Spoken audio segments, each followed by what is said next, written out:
Now, while there's not been a huge amount of news on the domestic front in the last 10 days or so, there has, of course, been one big story that has been ongoing throughout the international break, that being the decision around who would become the next permanent manager of Rangers after the Ibrox club gave Michael Beale his marching orders after a fairly tumultuous start to the season. That particular mini-saga came to a close on Sunday night as it was announced that former Genk, Bruges and Monaco manager Philippe Clement was appointed the new Rangers manager. He might not be a name hugely familiar to those of us in Scottish football circles, so to get the lowdown on the new gaffer, I'm delighted to say we have joining us on the show from the Belgian Football Podcast, Scott Coyne. Scott, thanks very much for joining us. Hi Finlay, how are you? It's great to be here. Thanks for the invite. Pretty good. Apologies for anybody watching this on YouTube. I'm doing this from my car. It's a slightly better sound quality, but it's not as good to look at. A bit bleary eyed here first thing in the morning in Australia. But anyway, Scott, the first question I've got to ask you is how did you come to be such an expert on Belgian football? Was Scottish football something that you've ever been interested in, or was it just something about Belgian football that did it for you? Well, I've always had an interest in Scottish football. Obviously, listeners will be able to tell from my accent that I am actually Scottish, and I'm actually based in Scotland. My love of Belgian football kind of comes from a number of things. I've always been very into Belgian culture and liked it as a country, and been lucky enough to do a lot of travelling around Belgium. So I've seen a fair bit of the country, and that's kind of fed my love of it over the years. Seeing more about it. And obviously, it's world famous for its beers, but that's probably for another podcast. And getting involved with the Belgian Football Podcast for me happened very much by accident. I kind of came across Ben Jackson, who's the regular host of the BFP. Ben used to write for a magazine called Total Football Analysis, so he used to cover the Belgian Pro League and do tactical analysis for them. And when he started the BFP, which was way back early in 2020, early on, just as kind of COVID was becoming a thing, when he realised he was going to have a lot more time in his hands, he decided to start the BFP as a way of kind of processing his thoughts for his articles.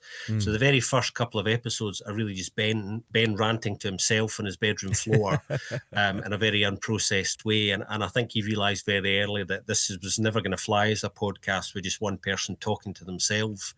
So I found it at this point and just listened to one and got in touch with them and said, look, this is brilliant. There's nobody else covering Belgian football in English the way that you're trying to do. I would listen to this regularly because I know a fair bit about Belgium, and I'd always kind of kept a cursory eye, shall we say, at that stage on Belgian football in terms of what was happening kind of broadly in the game over there. And Ben got in touch with me.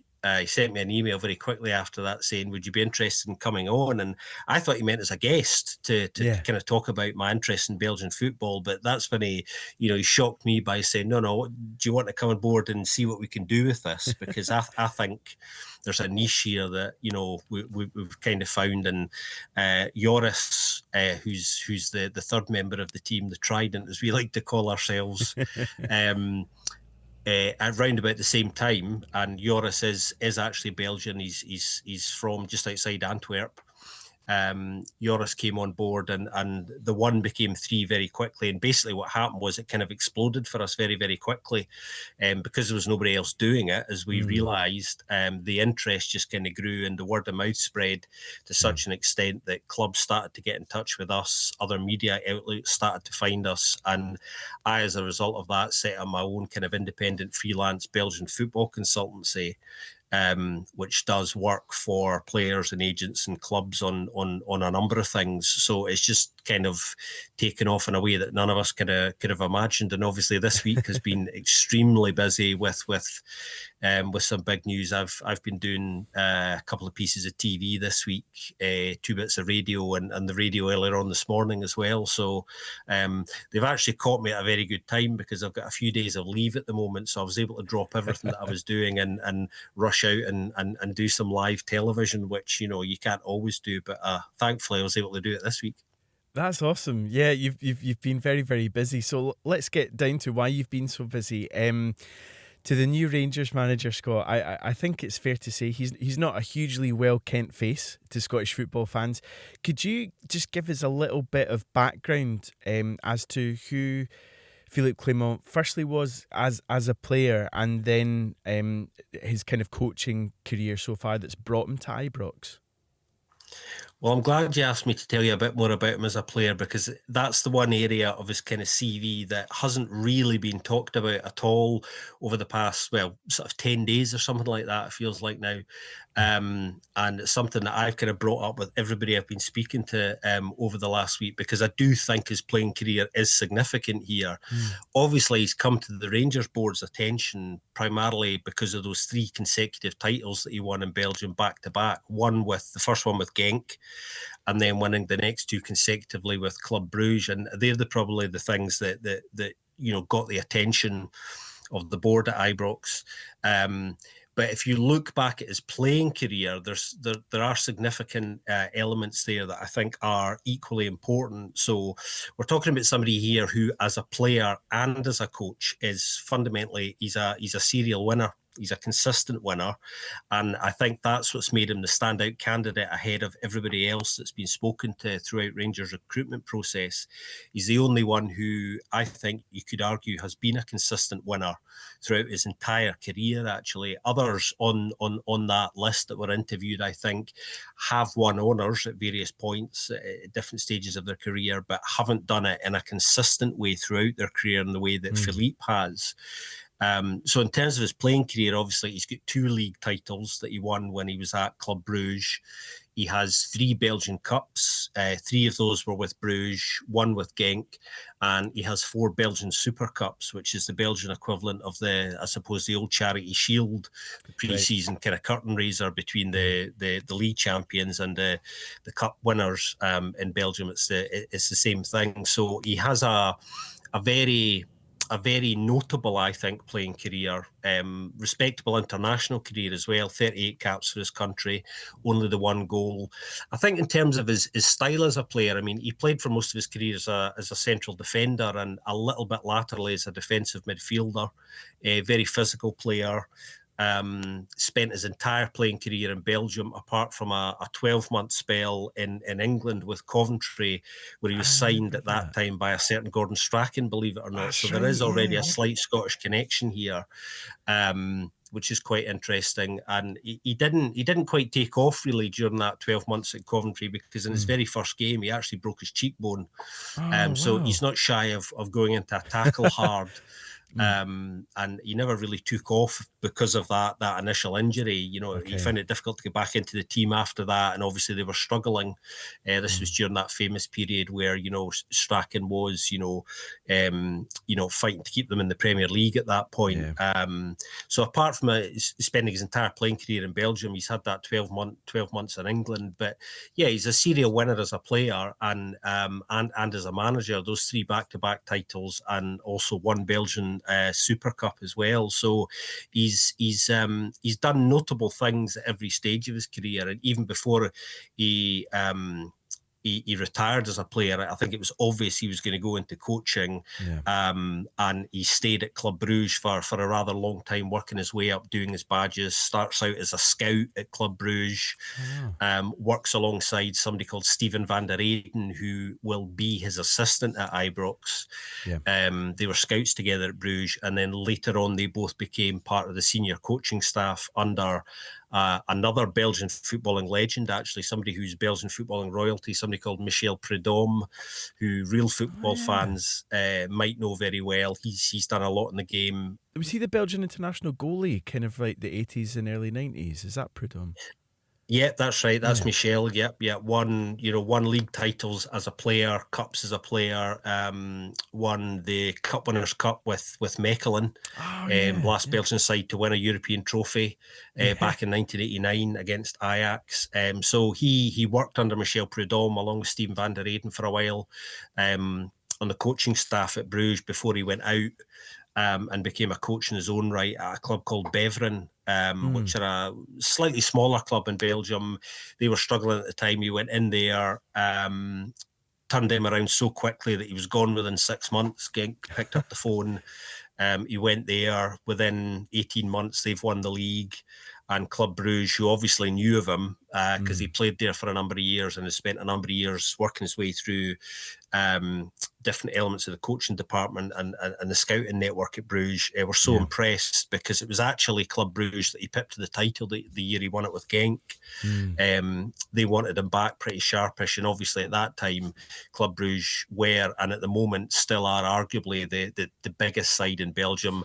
Must apologise to any Anderlecht fans listening to this because they will desperately disagree with me, you know, being historically the biggest side in Belgium. But in terms of finance and in recent years, obviously Club Brugge are the most successful side, having won, you know, 5 of the last 7 titles in Belgium.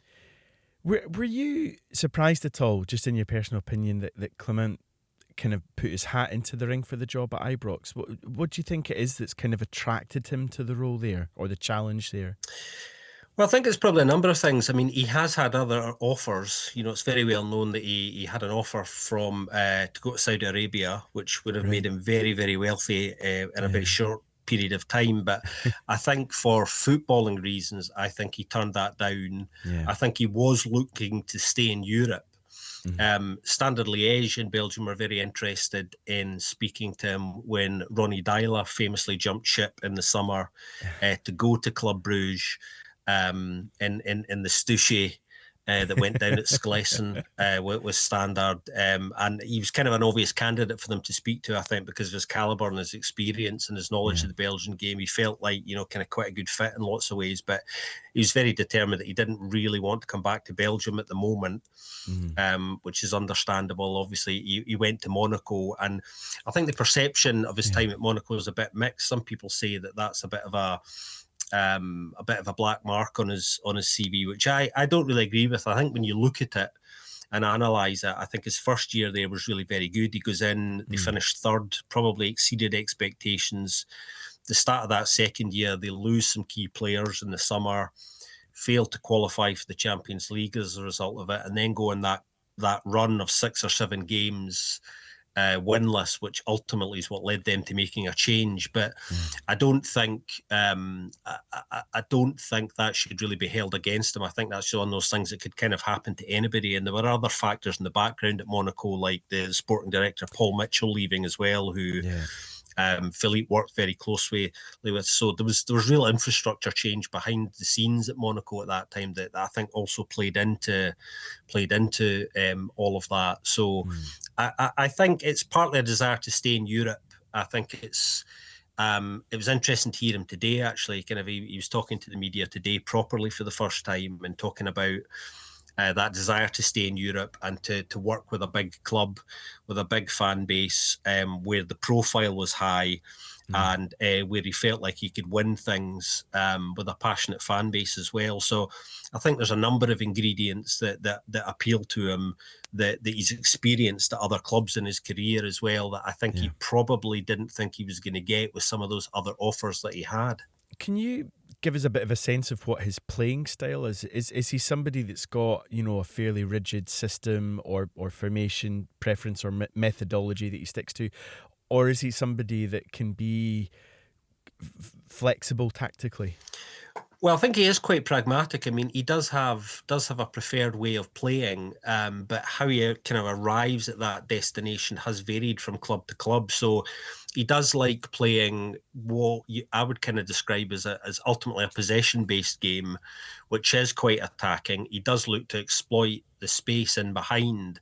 So, he'll look for his wing backs to find that space, and his strikers to kind of find those pockets. And what he's really trying to do, regardless of how he's playing tactically, is draw the opposition out to expose that space. What he's going to find in Scotland, of course, and I'm sure he's already been told this, is that a lot of sides will play against Rangers with quite a low block. Yeah. So there's a number of different ways to exploit that perceived negativity. And I don't think that is a negative thing. That's just the way sides choose to set up sometimes against sides who have more firepower. And I think they're entitled to do that. Obviously, the onus is on the side where the greater attacking power to break them down. Yeah. That's what it's all about. So he'll have to become a little bit more creative, I think, and how he approaches football domestically, perhaps, which is probably one of the reasons why he's already decided that he is going to have either a current member of Rangers staff or somebody who has a lot of knowledge and experience of the club on his Yeah. coaching staff, just to bring in kind of up to speed with kind of the football culture in Scotland and what to expect from certain environments and Yeah. sizes. But he is pragmatic and he is flexible and he will work with what's there. So he'll have analysed that squad and decided already, probably before the offer was made, whether he felt he could go in there and work with what is already there. I've always been of the opinion that this current Rangers squad has taken a bit of a bashing for quite a while now. I feel it's not as bad or nearly as bad as many people would have you believe, and that there are players in that squad that would fit the way he would ideally like to play, and that I think probably would excite him, and that he will already know. There's a lot of players with experience in Belgium, funnily enough. Rabbi Matondo Yeah. was at Cercle Bruges, will have played against Philippe. In the Bruges derby, of course. In fact, I think Philippe's last game as Club Bruges coach before he was sacked and then went to Monaco was actually the Bruges derby, which Bruges lost for the first time in several years, that particular fixture. Rabbi Matondo was absolutely superb that night. It's one of his best games for Cercle during that loan spell. But there's others there as well. There's Nicolas Rascan, who was at Standard Liège, who's a really fine young Belgian player who I don't think Rangers have been getting the best out of. They might yet now. Philippe will certainly know him. And the other one is Cyril Dessers as well, who wasn't at Genk at the same time as Philippe, but will have played against Philippe's Club Bruges side while he was in Belgium at Genk. And of course, Zeb Jacobs, who is the head of Rangers Academy, is Belgian himself and used to run Antwerp's academy. So there's a lot of kind of links here, but there are players in that squad that will fit the way he would ideally like to play longer term. And I don't think there is this urgency to necessarily splash any cash. He will obviously over the next couple of weeks probably decide quite quickly who he fancies and who he doesn't, like all coaches do. But I think he'll want to take it one step at a time and kind of be kind of quite open to change. I think he was indicating that today as well, that he doesn't want to go in there and necessarily make sweeping changes. The initial couple of weeks are really about bringing people back together, I think, again, and just, looking at a sense of unity and talking about what's expected of them now. He's very much going into having to need to hit the ground running. He's joining a side that's already 7 points adrift at the top of the table. There is the small matter of the League Cup semi-final against Hearts coming up soon, which, there's a possibility of winning silverware quite early on. As you're alluding to there, the squad he's inheriting seems, I would say, fairly bereft of confidence, and despite quite a bit of money being spent on it, I agree with you. I think there's probably there's far more that can come from them, and I'm just wondering, do you see Clement as a character that is capable of utilising the squad that he's coming into to get them performing far better than they've done so far this season? Is that something that he's maybe got a track record of at his previous clubs in Belgium? Every club he's been at, he has had a very good record of turning things around kind of quickly, which obviously is an added plus here because, he's coming to a club that aren't going to give him that time. But he's used to being at clubs where you don't get a lot of time. And one of the interesting things about Belgian football culture is that they tend to make managerial changes there very quickly. Okay. So if things aren't going right, they won't really give you time there. And that's not to do necessarily with some of the size of the clubs, like it is in Scotland. Yeah. It's more to do generally with the football culture there. So if you go on a run, for example, in Belgium of 5 or 6 games winless, then you're going to be in trouble no matter what club you're coaching. So he's used to working in an environment where the expectations are for instant results and to challenge for everything. It's similar at Genk and Club Bruges to Rangers. There is an argument that obviously Rangers are arguably bigger than those two clubs. In lots of ways they are. But I think in terms of the overall expectations, they're not different if you're in Philippe's position. Yeah. He knows that he won't be given a great deal of wiggle room. The one thing about him that is interesting is he's very kind of calm and collected. He has a very cool head, actually. So he will not be, excuse me, he will not be looking at the fact that Celtic are 7 points ahead of them at the moment. And I suspect he won't even be talking about that. He is very much a one game at a time coach. You know, to use that cliche, you know, he wants people to focus on the now.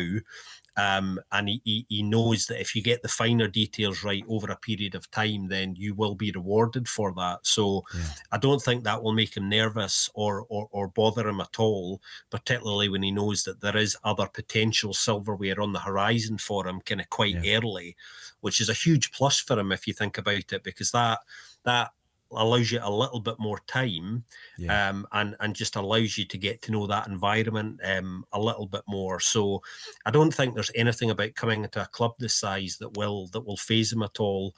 And that's something that obviously will have been discussed and looked at very thoroughly while they were interviewing him.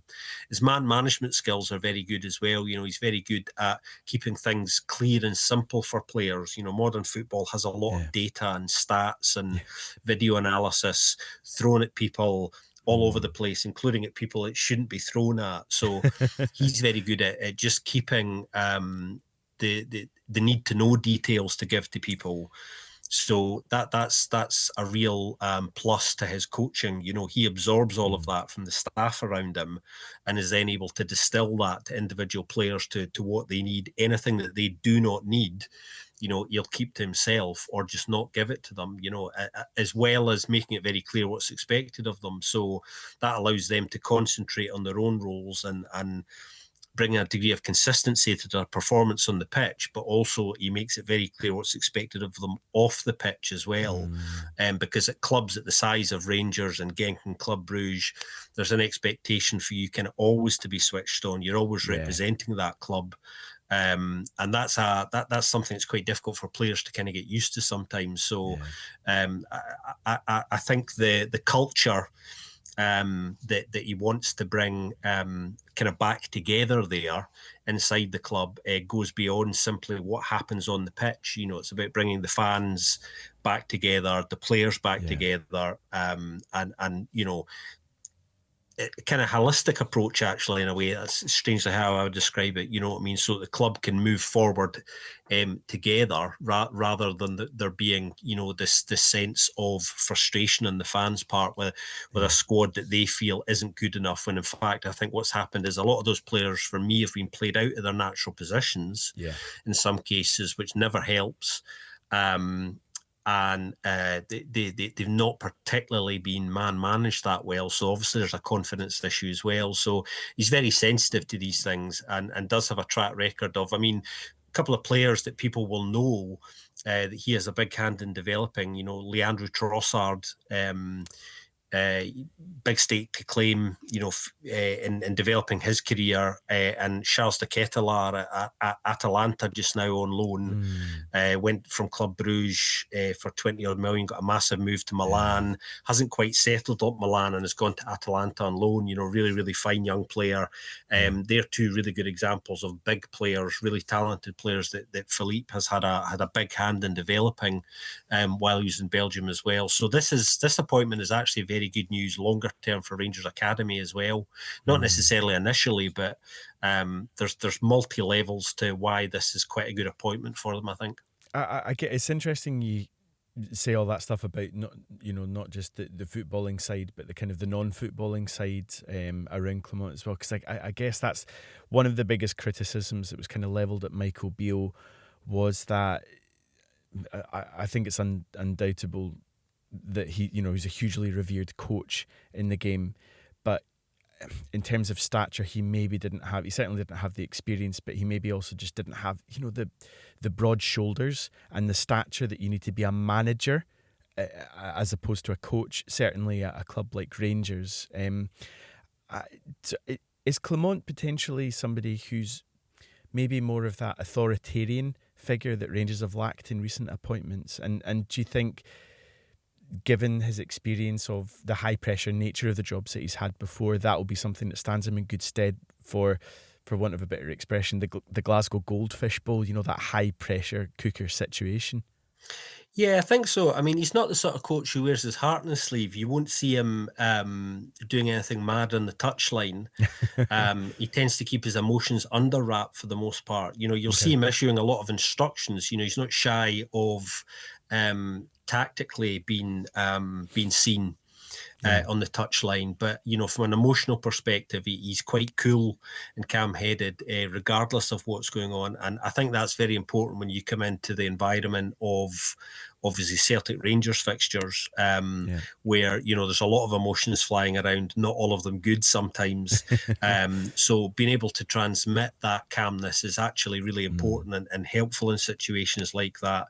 But because of what I was saying about him keeping things clear and simple, I think that should help keep players calm and focus on what's important. And he's very lots of coaches are very well drilled in a coaching sense. He's no different. So these Rangers players over this coming week can expect to probably be drilled a lot in the timing of the runs and the right timing of line-breaking passes. And another thing he likes to do, another trick of Philippe's, is he likes players to have an A, B, and C option as well. So they will look at scenarios and look at alternatives to maybe the ideal pass as well. So there's a kind of flexibility and a desire to kind of push people to develop all of the time. So there's not necessarily always one right answer to something that he kind of instills in players. And I think that temperament and mentality that comes with that coolness, I think, ultimately comes from experience. He was always quite cool as a player. He was never rash, so he's always had that. It's transferred kind of right through his career, and I think it does transmit onto players. It's that slightly cliched thing of the father figure as coach. You know what I mean? He's quite a big guy, Philippe. He is literally somebody you will end up looking up to. And if you've ever seen any video footage of him doing team talks in the dressing room, that's sometimes when a little bit of passion will come out, and he will say things that he would never on a touchline or anywhere else. He's a little bit more emotive, I think, in private than he is publicly. So it does come out. It comes out in other environments with him, and I think he chooses to do that in the dressing room rather than on the touchline. So you almost get the best of both worlds with him. I think this will be a very interesting week for him. Obviously, he had his first training session today, met the players properly today for the first time. And I think this week he will be meeting with a number of candidates who will all be hoping to become that Scottish link on his coaching staff. That's something he's going to be looking at doing this week, I think, obviously ahead of the first game, I think, on the weekend against Hibs. So he's lucky that he's got a full week's run at it, of course, because you can get more done than you think in 5 days as well. So he's got his assistant Stephen van der Eyden with him at the moment. He came over from Belgium, and as far as I understand, I think his family will be joining him in Glasgow as well. That's another reason I think why he probably prioritised staying in Europe. His wife has stayed in Belgium during his time in Monaco because their children were still at school, but they're at an age now where they're about to leave. So I think the entire family will be coming to join him in Glasgow shortly. So that's another plus for him personally, obviously, because that didn't happen for him while he was in Monaco. So that will help him settle, I think, and is obviously hugely important in terms of the bigger picture there as well.